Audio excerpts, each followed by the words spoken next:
Hey, everybody. Welcome to the Mom Podcast, brought to you by Birthing Beautiful Communities. I'm Kenya Brown from 93.1 WZAK. That's my sister over there, Ms. Digga from 1079. And today, joining us from Birthing Beautiful Communities is Angel Casillas, Family Life Coach and Family Support Program Manager at Birthing Beautiful Communities, and Brianna Fair, LPC Mental Health Therapist at Birthing Beautiful Communities. We're going to have a great conversation. All your moms, make sure you share this video because we're talking about raising emotionally intelligent children, and we all want that, right? We need that in our lives. And so let's get into it. Let's talk about it, y'all. What Yeah. is emotional intelligence? What is that? Well, it's definitely a buzzword right now. So basically, it is your ability to emotionally regulate. You know, your ability to acknowledge and feel your emotions, but also be able to understand and relate to other people. So those social skills, self awareness, interpersonal skills, things like that. Yes, absolutely. Did you want to add, Yeah. Angel?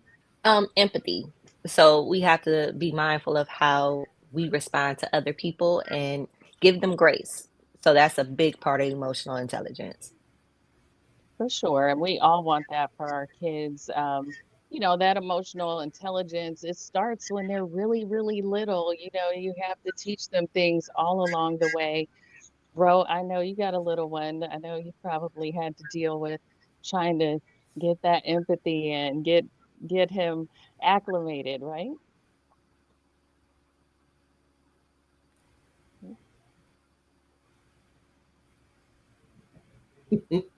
Can y'all hear me? Anybody else connection horrible? We good? We back? Everything just froze. Everybody was like frozen for a second. So, Okay, I think we're good. Everybody's good, right? We can hear each other, see each other. yes, yes. Yeah. So we're talking emotional Okay, now intelligence. there's a really big delay. Is it Oh no. Oh okay? no. I don't know what's happening. It might be my connection. I'm not sure. But Okay. yes, we are talking emotional intelligence. You guys can hear me, right? Yes. Mhm. Okay. Dang, that's crazy because you just threw on my thought. But yes, what are some ways you can raise emotionally intelligent children? So the first thing that you need to do is model behavior. So you have to be mindful of what you're doing so that your kids can see what emotionally intelligent adults look like so that they can respond in the way that they're supposed to. Teaching them emotional vocabulary. So the fact that they are angry, they need to be able to say, I'm angry, but not just say I'm angry, but say, I'm upset because, or I'm mad because you did such and such. So they can't just act out. You have to put a name on what it is that they're feeling so that they can be adults who understand what they're feeling. Because there are a lot of adults who are just feeling away and they say, I'm feeling away. Yeah. Well, what is that way? Right. So we have to be mindful of our vocabulary. We also have to encourage them to express themselves and not just shut down because a lot of times we get a big feeling and we're like, okay, so I don't know what to do with this feeling, so I'm just going to sit here. Yes. Yeah. So being mindful of how we present our feelings and our emotions and express ourselves, but also how we respond to their feelings, that's very important.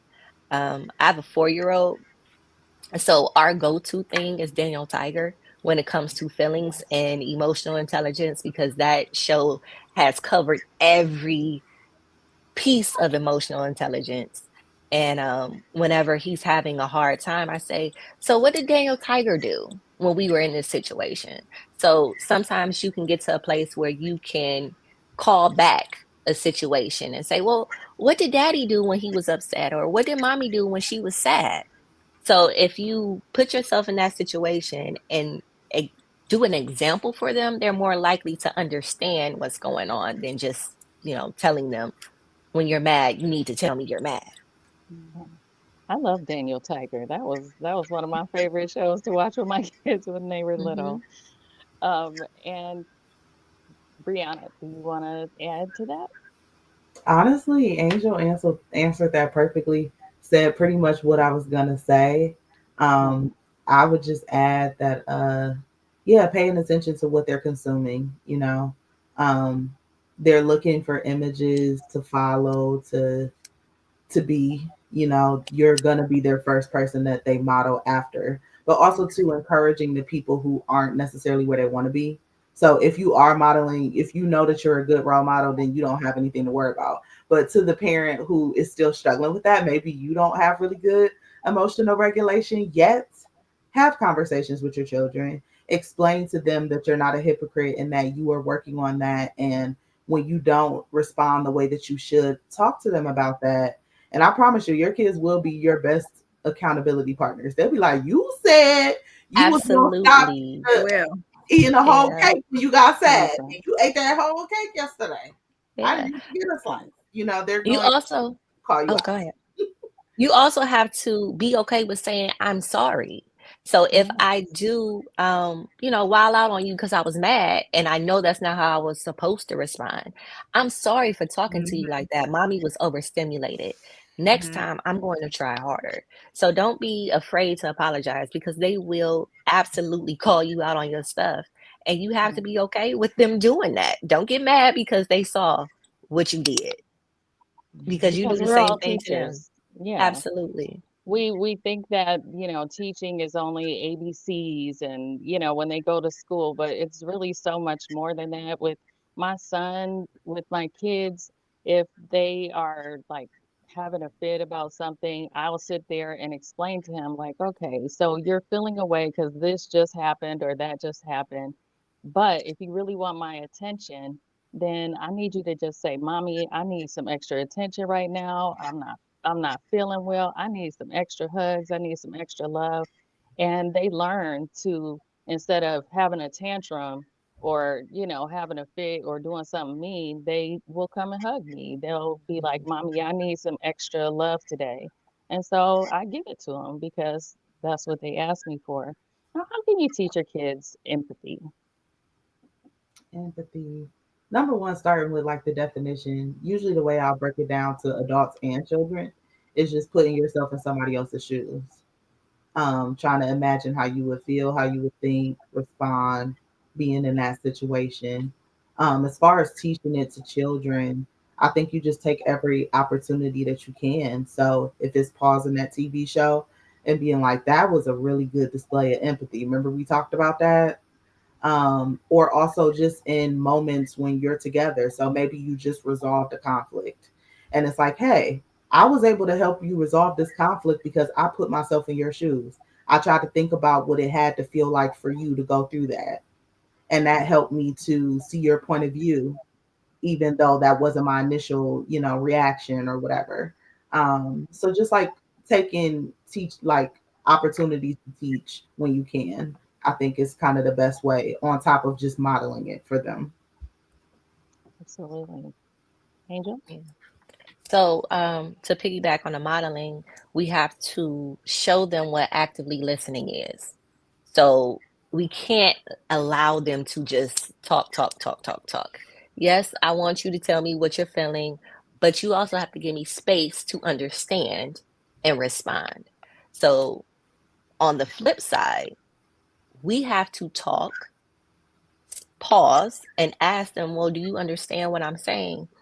And allow them to reflect. Because I could say a whole bunch of stuff, but if you didn't understand what I said or you're taking it out of context, that whole conversation didn't even matter.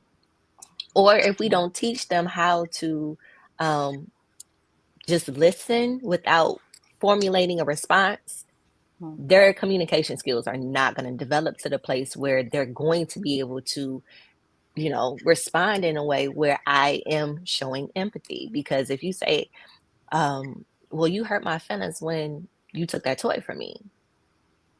If I'm just thinking about, oh, well, that was my toy in the first place, and that was my response, I'm not listening to the fact that I hurt your feelings because I've already formulated that's my toy. I want it.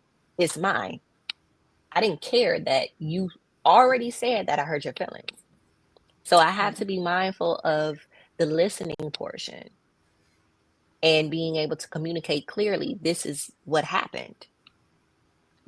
Absolutely. Absolutely. I love how you started out, Brianna, that emotional intelligence is a buzzword because as an adult and a female, like, when you're dating and you're dealing with your spouse and all this stuff, how many times do they say, oh my gosh, they just like no emotional intelligence, right? And that Yes. goes both ways, men and women. I'm sure there's men who could be Mhm. like, yeah, I said that the other day about so and so.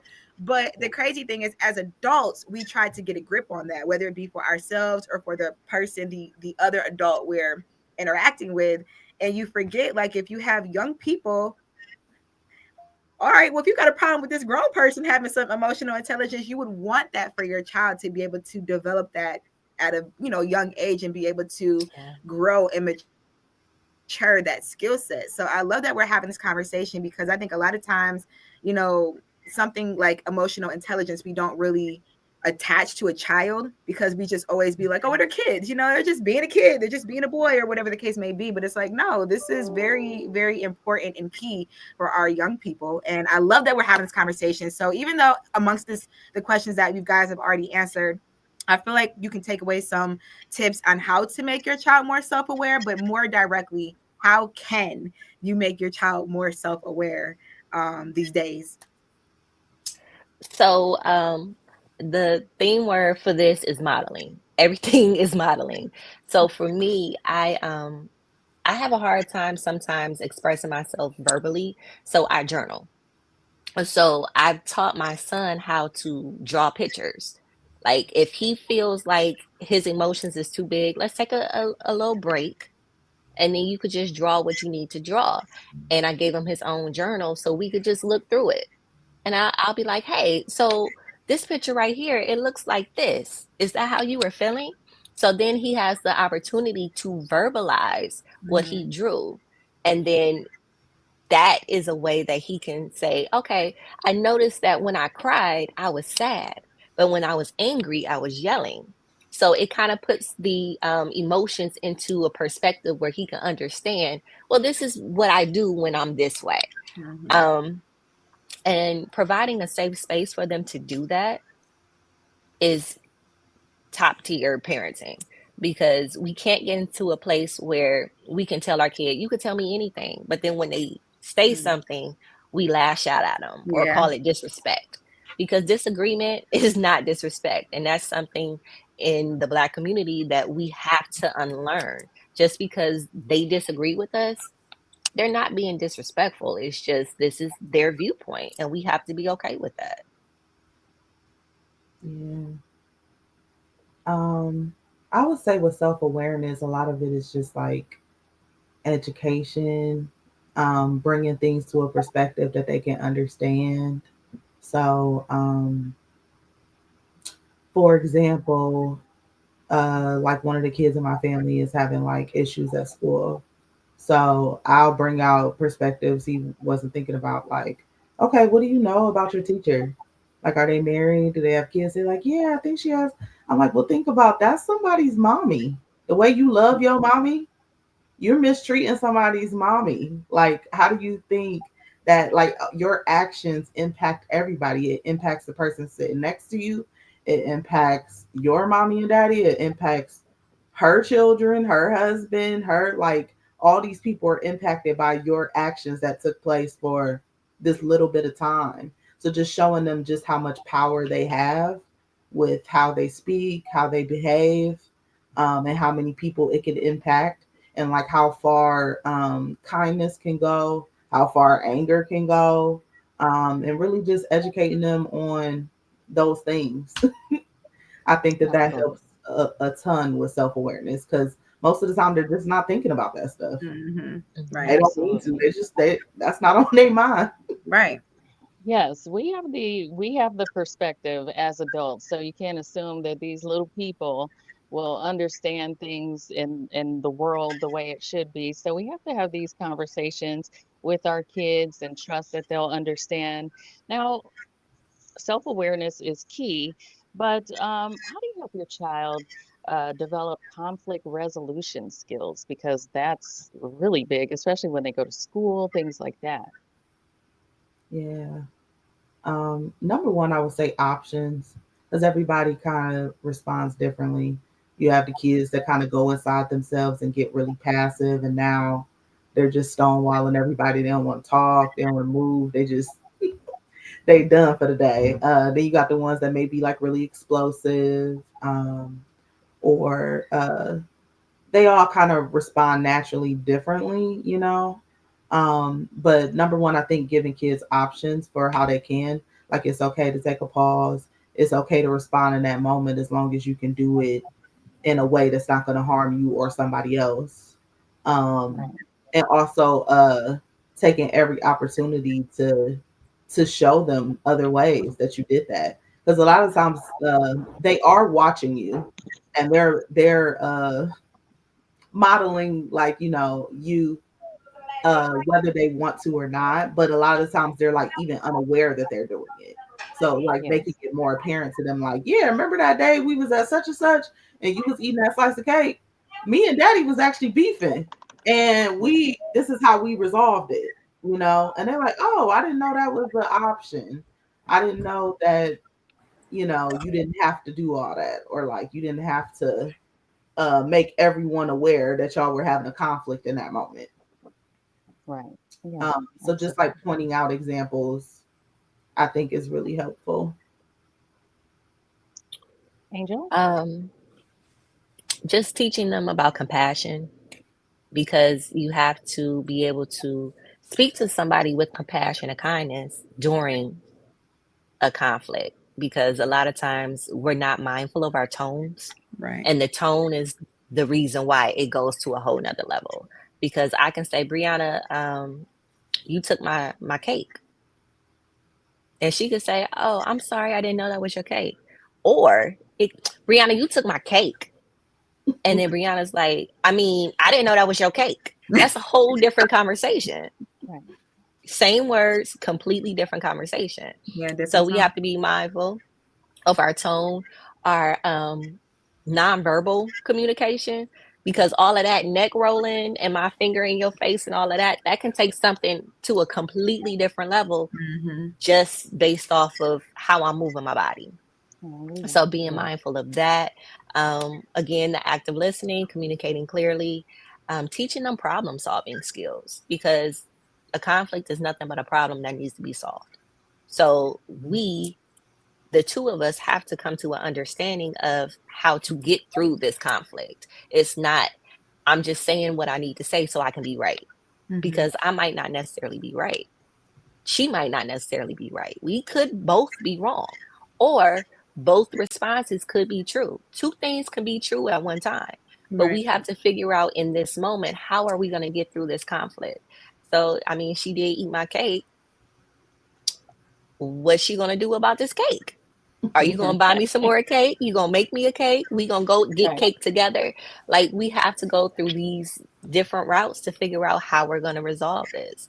Right. And it doesn't have to be disrespectful. Yeah. Be solution oriented. We got to raise these Hmm. little kids. You got to give yourself a little grace. It's all a village, and that's why we're having these conversations. For sure. And I like to, just to reiterate, Angel, what you said. We're the parents, so ultimately they're learning from us, you know what I mean? So we got to set the example, we have to lead the way and try our best to be emotionally intelligent.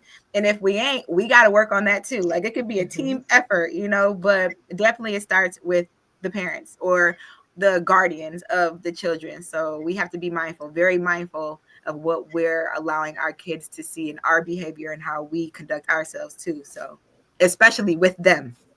Yeah. Absolutely. Well, thank you guys so much for joining us. Angel Casillas, Family Life Coach and Family Support Program Manager at Birthing Beautiful Communities, and Brianna Fair, Mental Health Therapist at Birthing Beautiful Communities. We need these conversations. Thank you so much to my good sis, Road Digga, and we're going to keep having these conversations. We're going to help each other through these situations with these kids so that they come out the best. Make sure you share this video so that Yes. you know, you never know who needs to hear this message. Thank you so much for joining us. I'm Kenya Brown. Till next time. Bye, guys.